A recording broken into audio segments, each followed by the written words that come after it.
very sort of high level talk because we've got 20 minutes on two rather large topics. I've got full talks on both of these, mainly the DevOps one actually, which I've done recently. There's a couple of those hanging around, and I'll send the link later. You can check the full version of that out, and we can go in a bit more depth with that.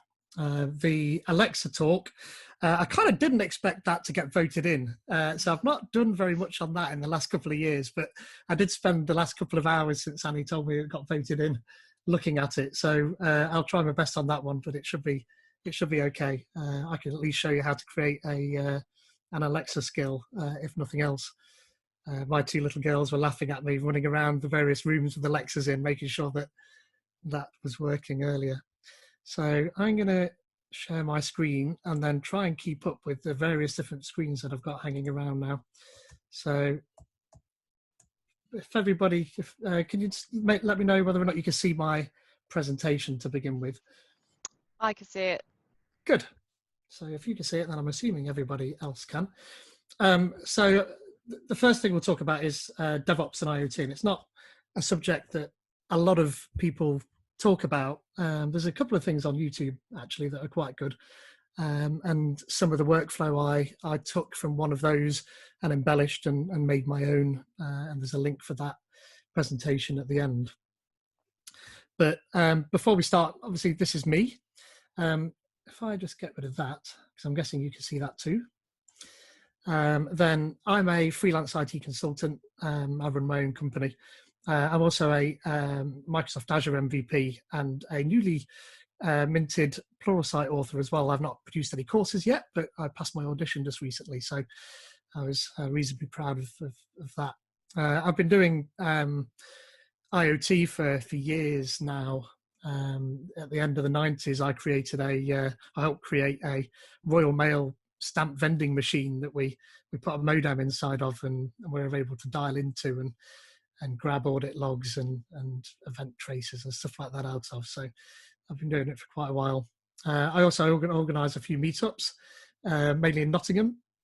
And there's one called NeXT, which may be of interest. We're not doing very much in a remote way at the moment, but hopefully next month we'll start again with that. I also run .NET Knots, which is a .NET, Microsoft .NET centric meetup, but we tend to be reasonably broad, so we've had everything through MongoDB at that. So there's that, and then there's NeXT Workshop as well, which is a workshop based meetup. I'm also a STEM ambassador, and that's driven mainly by, as I said earlier, I've got two little girls that keep coming in Daddy's office and asking what it is I'm doing. So I'm quite invested in making sure that there's no skills gap. So trying to help with STEM subjects in kids and young adults is something I'm quite keen on doing. So today I'll just really briefly talk about what is IoT, just to give us a basic idea, and then what DevOps is, and then I'll try and show as much of this as I can with an eye on the time, knowing that we've essentially only got about 15 minutes left. So I will rush through this. I doubt I'll show very much in the way of code and demos because we've not got time, but at least you'll see how these bits hang together and what it is that I've got working here. So starting with a simple IoT app, and then we'll have a look at an open source DevOps IoT pipeline, and then IoT Edge, Microsoft's offering through Azure DevOps.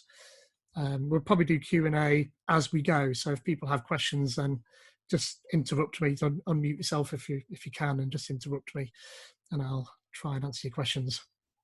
So IoT, I mean, you can read the words there, but it's basically a whole heap of objects that can talk to each other.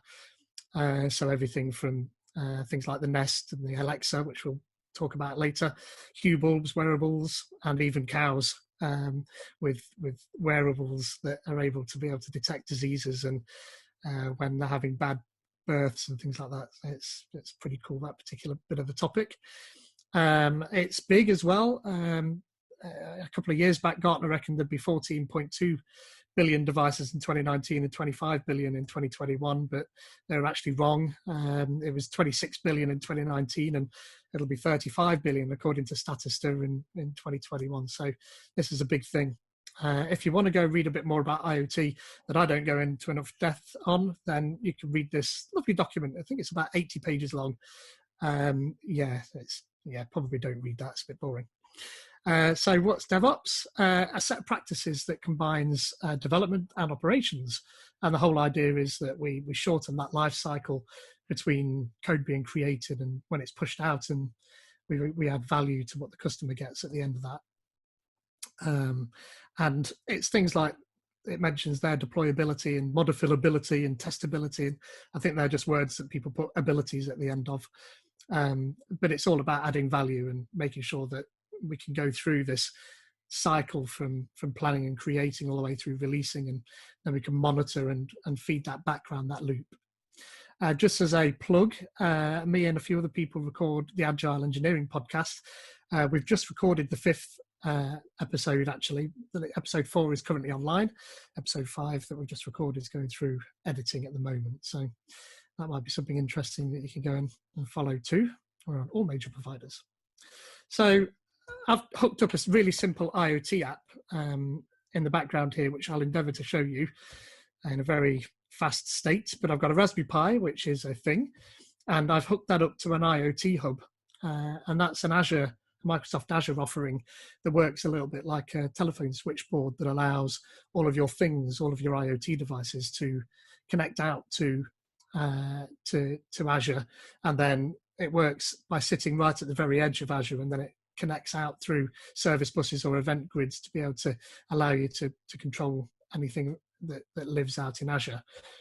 And I've got a local web app running. So this is just like a baseline that I've got running here. So I've got a little bit of code here that, get the right code, because I've got quite a few of these. Yeah, so a little bit of code here that I won't go through it in too much detail, but in a loop, once in a while, it just creates a message and sends it out to DevOps, to IoT Hub.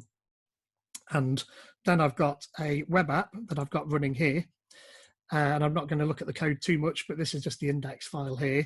And that is intercepting the messages that are sitting on the IoT Hub. And I've got that running just here. So this is my, in fact, this one is my local little web app, and that's looking at the messages. So if I start the code up, so the code's just sitting on my Raspberry Pi here. So I can start that running. Oh, it would help if I was in the, oh, no, I know what the problem is. Oh, you see, this is what happens when you do something in the middle of something else. And just give me one sec. I did a pull earlier on the code and broke it, which is not ideal.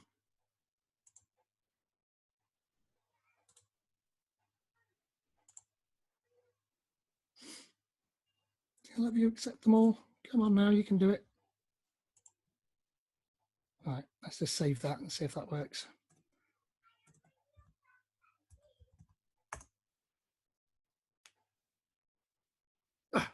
Good. Right, so that's doing something anyway. So if I go back to my web app, oh, good, there we are. It wasn't a disaster after all. So that's messages coming from a Raspberry Pi up to an IoT hub, as I said, like a switchboard, and then I'm able to monitor those messages using this web app here. So that just gives us a baseline. So we've got something that we can start from there. So if I stop that code, in fact, no, I'll leave that running for now.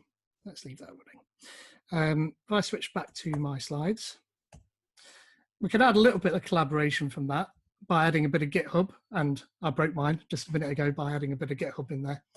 But we can move that web app that I had running locally into the cloud as an Azure web app, and then you can deploy code from GitHub directly to that web app. So that's a little bit more DevOpsy. And if I switch over to the code, I can show you sort of how that works. So this is one running in Azure here. And if I get the right DevOps, the right web app here, if I change this demo to say NextGen or something in there, and then that's telling me I've got some changes. There we are. Change the name. And check those changes in. And then over here somewhere in one of these, then this will essentially pick up that change that I've made and start a build. So it's running a deploy already on that. It's what it's saying. It doesn't take very long for this to finish doing what it's doing. So it spotted that I'd checked those changes in. And then if I refresh this, it takes a second because it stops the app and has to restart it. There we are. And there's NextGen and there's our messages going. So you can pull code down from GitHub onto your Pi manually if you like, and you can do a little bit of continuous integration directly with Azure Web Apps, but even that's not particularly DevOpsy. I'm going to stop that piece of code now. So what can we do to improve that? Well, we can get rid of this link, this GitHub link to the Pi, and go up to Jenkins instead. So Jenkins, I'll explain about in a little bit, but that's our DevOps application. Then we can go through something called Docker Hub, and then down onto Docker running on the Raspberry Pi, which makes it slightly less simple IoT app now because we've got quite a lot of moving pieces. But it's all driven from GitHub. And we've got that loop starting to appear now. So I'm not going to publish that code and show you how all that works because it's just going to take too long. But what I've got on my Raspberry Pi here is the Docker image, Docker images, and we can see on the right-hand side here, they're both exited, but I can start them up. So Docker run that one. Oh. What did I do? Oh, start, isn't it?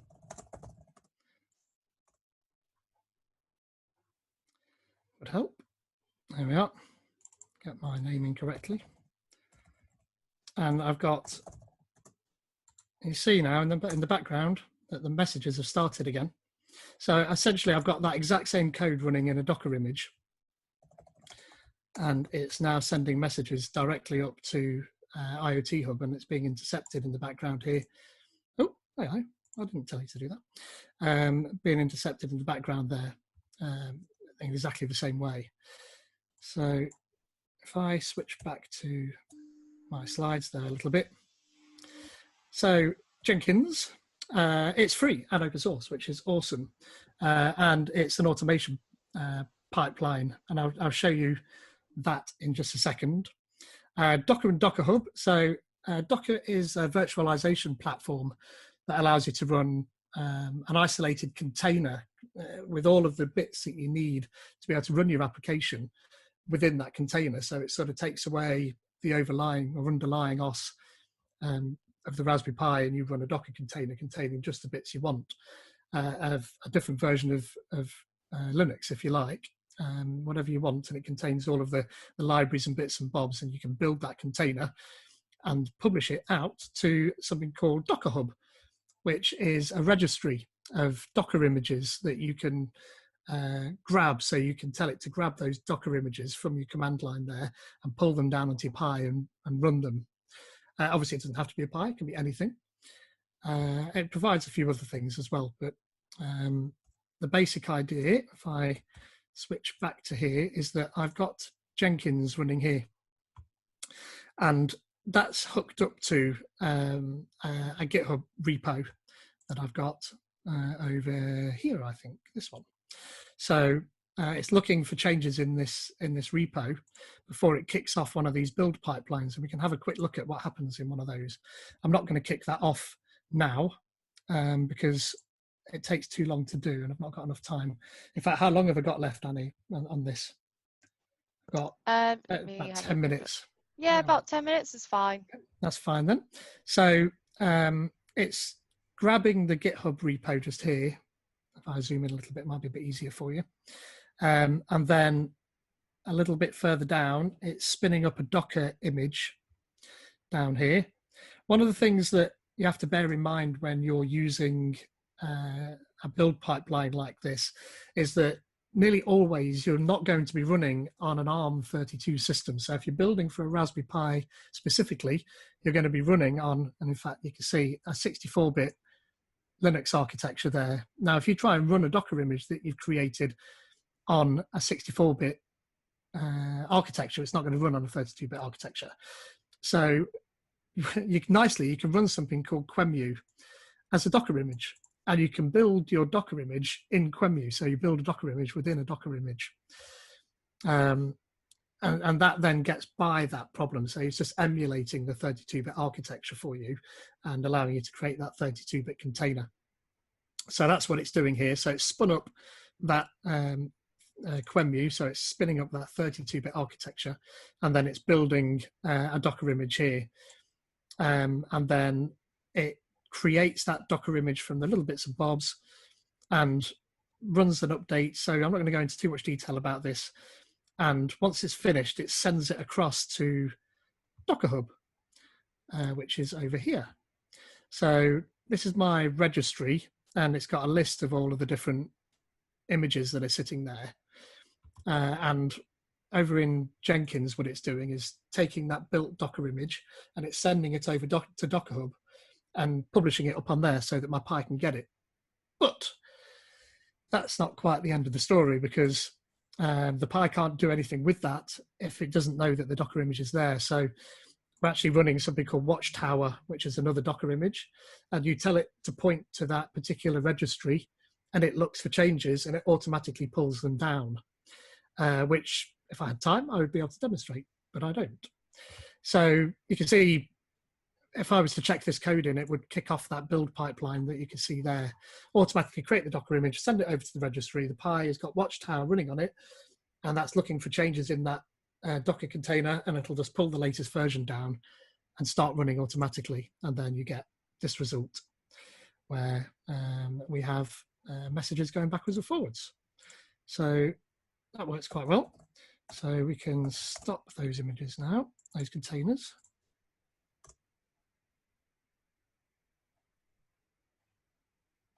That one takes a little bit longer because it's busy.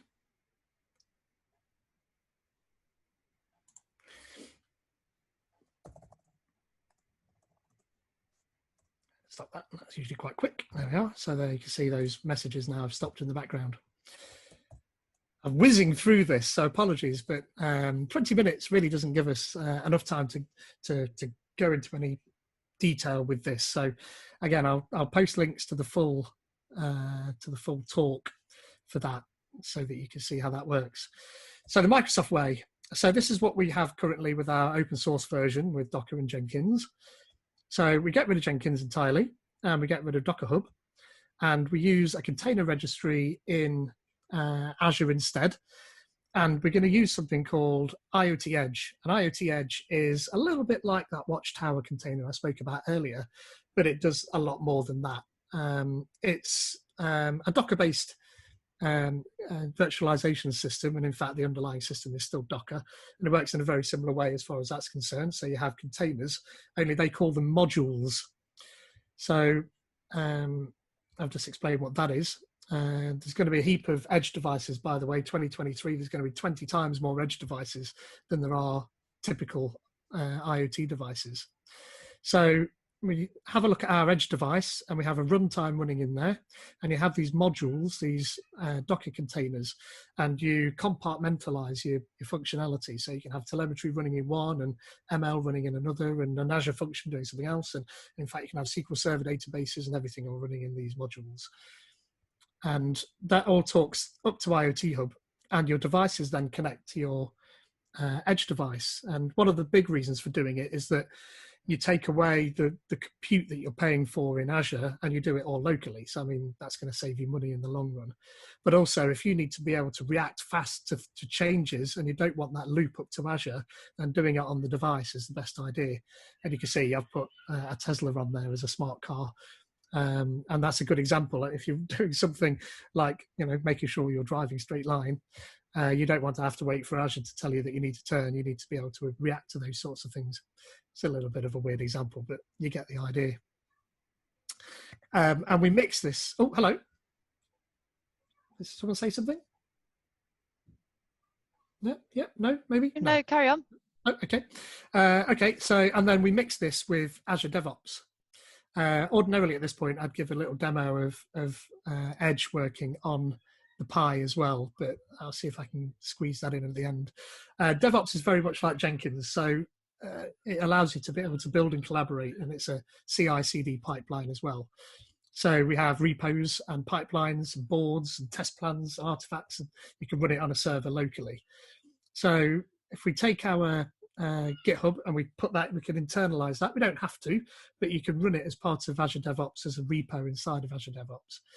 It still uses, I think, Visual Studio Team services to do that bit, but it's still Git.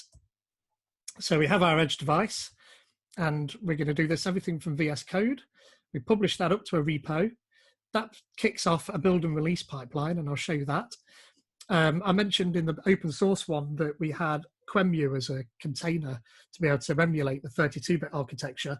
What I've set up here is an actual Pi, and you can set that as a build agent. And so the build and release pipeline ships the code to create the container down to another Pi, and that Pi then, with the correct architecture, creates a container image and sends that back to the pipeline, and the whole thing continues. And then once it's happy, it sends that to the registry. And then IoT Hub is used as the intermediary to talk to the IoT Edge runtime on the device to be able to orchestrate getting those latest versions up onto the Pi or down onto the Pi. So if I go back here, let's go back to the overview, and then we can go from there. So this is Azure DevOps sitting here, and in there we have repos, and I've got some files in there. And we have an Edge solution and some modules. And again, I'm not going to dig too much into how all of this works, but I can't zoom in too much on that either. So scrolling through this, this module here, all it's doing is it's sending a message if a simulated temperature sensor, which you can pull down, I'll show you in a second, if that goes over a certain threshold, then it sends a message to say, oh, something's happened. All it's doing here is console logging that out, so you can actually see that. I can actually, if I go to my Edge device, let's make that a bit bigger. Conscious of time now. There'll be like a countdown in a minute. Don't worry if this one's a little longer than the next one, Pete. That's absolutely fine. Yeah, no worries. So there's some Docker images here, and that's the node module image that I talked about earlier. And then we have a simulated temperature sensor here as well that I talked about. And I'll flick across to the to IoT Hub and show you that in a second. And then we have an Edge agent and an Edge hub, which is like a mini IoT hub sitting on the device that then talks out to the real IoT hub. And we can get some logs for that. And we can see there's stuff happening. In fact, the temperature's at 107 on there. If I just get those back up again, this simulated temperature sensor, I think it's restart. So that'll restart the temperature sensor for us.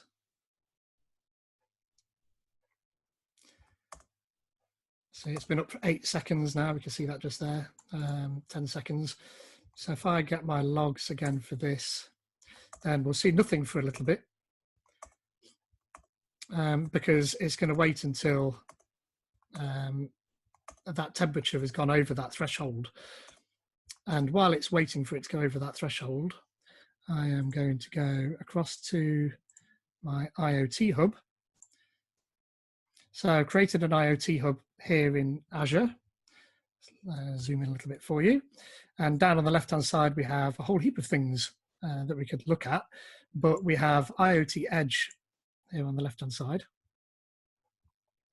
And that will list my IoT Edge devices. And here I've got one IoT Edge device. And you can see we've got modules here, look. And this is what the modules are we were talking about. Simulated temperature sensor, you can grab straight from the marketplace. As a marketplace you can grab modules from. And we can add one here from the marketplace. And that's what I did to get the simulated temperature sensor. And we have my node module in there as well. So that's where they're being defined, but they don't actually live in there. The node modules are living in a registry, a little bit like Docker Hub, and we're just telling it to grab them from that particular registry, this one in particular.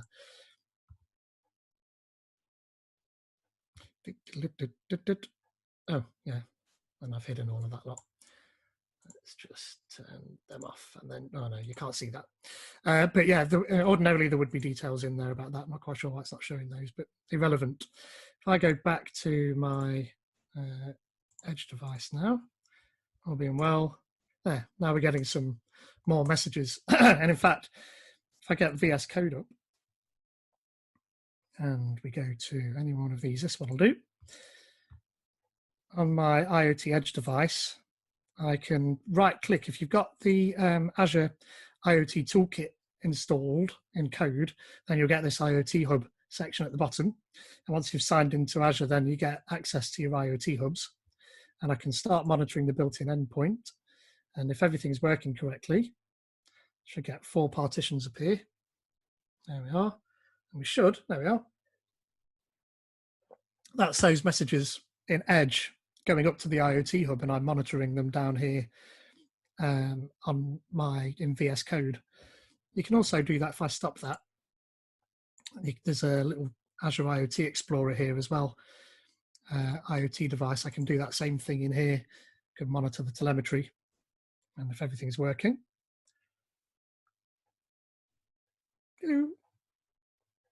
There we are. There's those same messages in there. So there's no web app for this. I've not created one, but the idea is the same anyway. So I'm saying DevOps alert down there because it's gone over a certain temperature. But back in, where's my release pipeline gone to? Where are you? What did I do to it? It's gone there somewhere. No, repository summary. There we are. So we have pipelines in here. And if I go to pipelines, and again, I'm not going to go into a massive amount of depth on this because I'm already overrunning on this bit. Then we can have a look at these pipelines. And there's 2 different ways of designing these pipelines. Either you can do it visually like I have done here, or you can do it all in YAML as well. But again, I'm not going to go into too much detail, but I've replaced some tokens, and they are some connection strings and usernames and passwords, and you can store those in your variables here.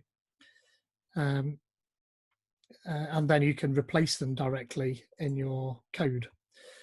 And then when you look at that log, you're not splurting out variables that you want to be able to keep secret.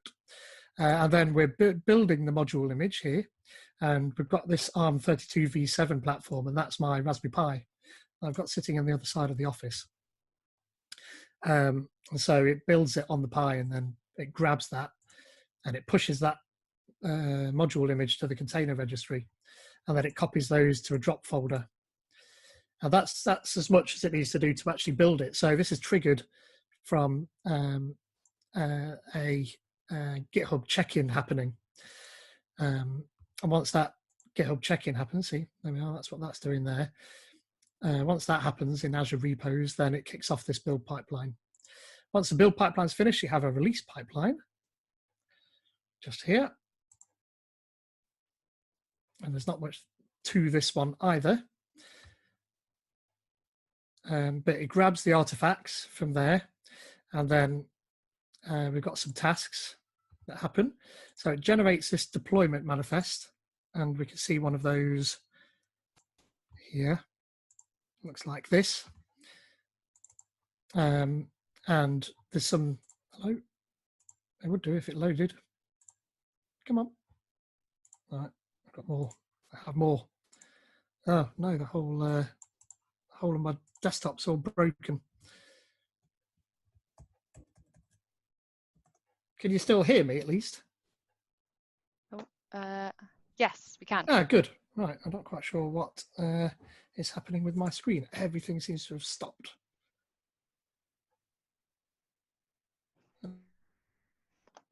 Whilst you're fixing that, Pete, does anyone have any questions that they want to jump in and ask?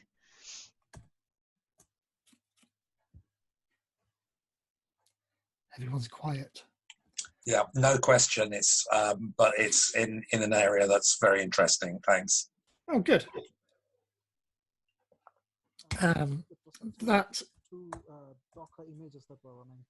Was it one for the temperature and the other one, like I couldn't make out what were the two different Docker images that were run for actually, the functionality of each of them. About the Docker images for IoT Edge.